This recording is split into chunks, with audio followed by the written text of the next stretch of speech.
Hello students, देखो एक बार फिर हम बात करने वाले हैं अचालक गोले के अंदर विद्युत क्षेत्र की तीव्रता के बारे में। इससे पहले हमने बाहर स्थित बिंदु पर तथा सतह पर सूत्र निकाल लिए थे। अब हम बात कर रहे हैं अचालक गोले के अंदर विद्युत क्षेत्र की तीव्रता के बारे में। तो देखो ये अपना गोला है, अचालक गोला है। तो जैसा कि हमें मालूम है सारा चार्ज कहाँ आ जाएगा, गोले के अंदर आ जाएगा। ठीक है, सारा चार्ज कहाँ रहता है, गोले के आयतन में फैल जाता है। इसकी रेडियस है वो हमने मान ली कितनी है, कैपिटल आर है। अब हम बात करने वाले हैं सेंटर से स्मॉल आर डिस्टेंस पर एक और अपने पास में पॉइंट है पी। यहाँ मान लेता हूँ ये पॉइंट पी है जहाँ हमें क्या निकालना है, विद्युत क्षेत्र की तीव्रता का सूत्र निकालना है। ठीक है, तो ये मैंने क्या मान लिया, एक स्मॉल आर त्रिज्या का गोलीय गाउसीय पृष्ठ मान लिया। ठीक है, अच्छा बड़े वाले गोले में चार्ज हमने कितना माना था, क्यू माना था। छोटे वाले गोले के अंदर चार्ज कितना मान रहा हूँ, अब मैं आ रहा है क्यू डैश। ठीक है, कितना चार्ज आ रहा है, क्यू डैश। बड़े वाले गोले का आयतन हमने माना था वी, छोटे वाले गोले का आयतन मैं कितना मान लेता हूँ, वी डैश। अच्छा ध्यान देना, बड़े वाले गोले का आयतन आवेश घनत्व हमने रो माना था, लेकिन आयतन आवेश घनत्व तो समान ही रहेगा। इसका मतलब अंदर वाले गोले के लिए भी उसका मान कितना रहेगा, रो ही रहेगा। ठीक है, तो स्टार्ट करते हैं। देखो एक बार फिर वही, यहाँ हम एक अल्पांश मान लेते हैं जो कि अपना ds है, और इससे इलेक्ट्रिक फील्ड की डायरेक्शन और ds वेक्टर की डायरेक्शन सेम होंगी। इसका मतलब थीटा यहाँ कितना बनने वाला है, एक बार फिर 0 डिग्री। ठीक है, तो जहाँ स्टार्ट करते हैं, देखो गोलीय गाउसीय पृष्ठ के कारण गोलीय गाउसीय पृष्ठ से पारित विद्युत फ्लक्स कितना हो जाएगा, वो हो जाएगा phi equal to integral E vector dot ds vector. Dot product को हम हटाते हैं, सॉल्व करते हैं, तो ये हो गया phi equal to integral of S E vector का मॉडुलस ds वेक्टर का मॉडुलस इनटू cos 0, क्योंकि थीटा कितना है, 0 है। cos 0 1 हो जाएगा। इसका मतलब ये हो गया phi equal to integral of S E ds। E को बाहर निकाल लेते हैं क्योंकि इलेक्ट्रिक फील्ड है वो कांस्टेंट रहेगी, तो अंदर बच गया इंटीग्रल ऑफ एस ds। अब हमें हर बार की तरह इंटीग्रल ऑफ s चाहिए, और इंटीग्रल ऑफ s क्या है, गोलीय गाउसीय पृष्ठ का क्षेत्रफल है। तो गोलीय गाउसीय पृष्ठ का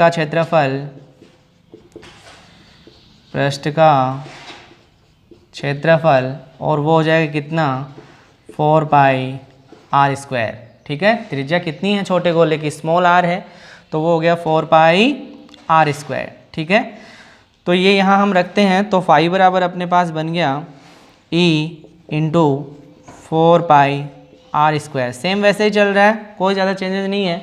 ठीक है, अब चलते हैं हम गाउस की सरण में। तो गाउस का नियम है अपने पास, वो बार बार यूज़ कर रहे हैं हमें याद हो गया है।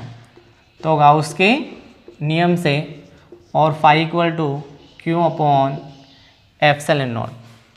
यहाँ क्यू नहीं लूँगा मैं, क्या लूँगा, क्यू डैश लूँगा, है ना, क्योंकि इसके अंदर जो टोटल चार्ज है वो कितना है, क्यू डैश है, नहीं कि क्यू है। तो यहाँ से ये हो गया अपने पास इक्वेशन 2।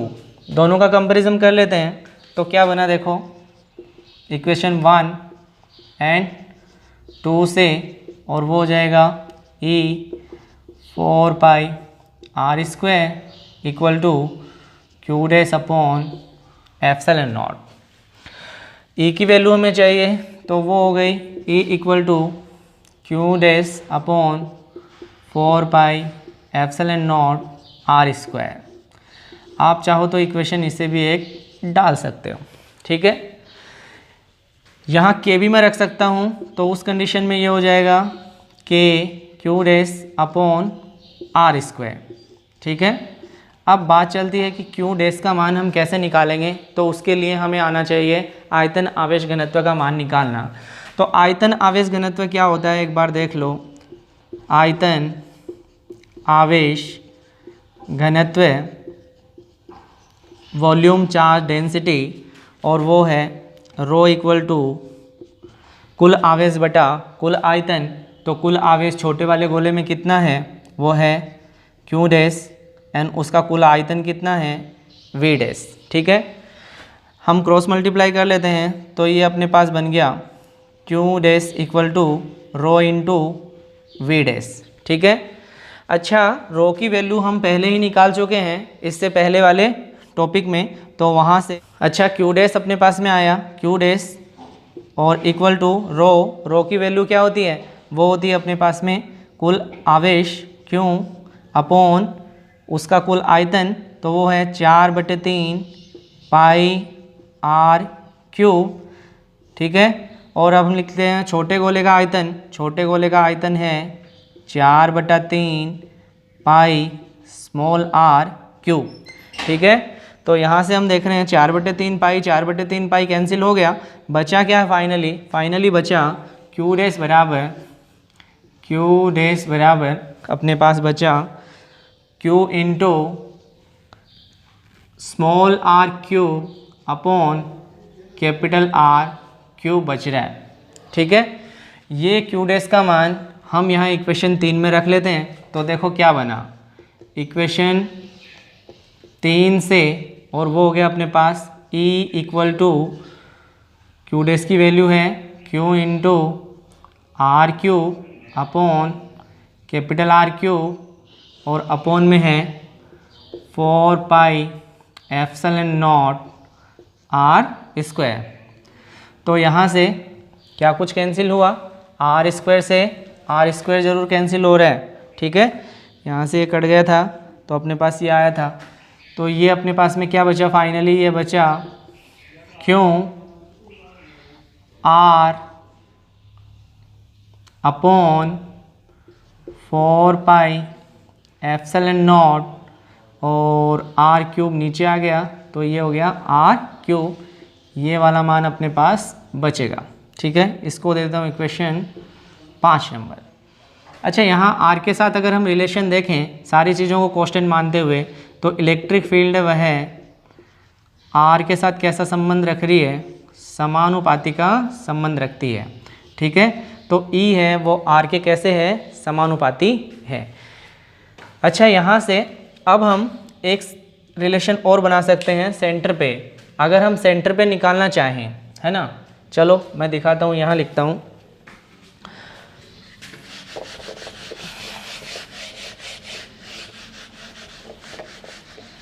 हम निकालने जा रहे हैं कहाँ, सेंटर पे, गोले के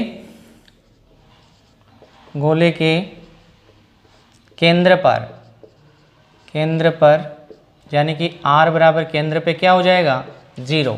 R बराबर 0 हो जाएगा केंद्र पे, तो हम समीकरण 5 में मान रख लेते हैं R का। तो देखो सीधा ही अगर हम R की जगह 0 रख देंगे तो सारा का सारा 0 हो जाएगा, यानी कि सेंटर पे इलेक्ट्रिक फील्ड क्या होने वाला है, 0 होगा। ठीक है, तो ये आ गया अपने पास कहाँ, सेंटर पे आ गया, और ये अपने पास में कहाँ आ गया था, अंदर आ गया था। ठीक है, और सरफेस पे तथा बाहर हम पहले ही निकाल चुके हैं। तो फाइनली अगर मैं ग्राफ की बात करूं तो देखो ग्राफ के लिए हम एक्स एक्सिस पे ले लेते हैं R और वाई एक्सिस पे इलेक्ट्रिक फील्ड। तो सबसे पहले सेंटर पे वैल्यू कितनी है, 0। ठीक है, सेंटर पे तो 0। अब यहाँ से हम चले कहाँ, कैपिटल R तक, यानी कि सतह पर, और सतह पर मान अपने पास में इससे पहले वाले वीडियो में हमने देखा था वो कैसा होगा, मैक्सिमम होगा। वो कैसा होगा, अपने पास मैक्सिमम होगा। ठीक है, और इसके बाद व्युत्क्रमानुपाती संबंध रखता है, R के वर्ग के व्युत्क्रमानुपाती है। तो यहाँ से हम देख रहे हैं R ग्रेटर देन R, और यहाँ R बराबर R है सतह पर, और यहाँ R लेस देन R है, यानी कि गोले के अंदर। तो गोले के अंदर आप देख सकते हो electric field E proportional to R, यहाँ मैक्सिमम है, और ये है E मैक्सिमम यहाँ सतह पर, ठीक है, कहाँ है मैक्सिमम? सरफेस पे है, सरफेस पे मैक्सिमम है। और यहाँ से आगे आप देखोगे तो ग्राफ हमें कुछ इस तरह से मिलेगा। E व्युत्क्रमानुपाती है r² के, ठीक है। तो इस तरह से ग्राफ है वो आप समझ सकते हो, ठीक है। ये बहुत ही इम्पोर्टेंट टॉपिक है exam point of view. Okay, thank you.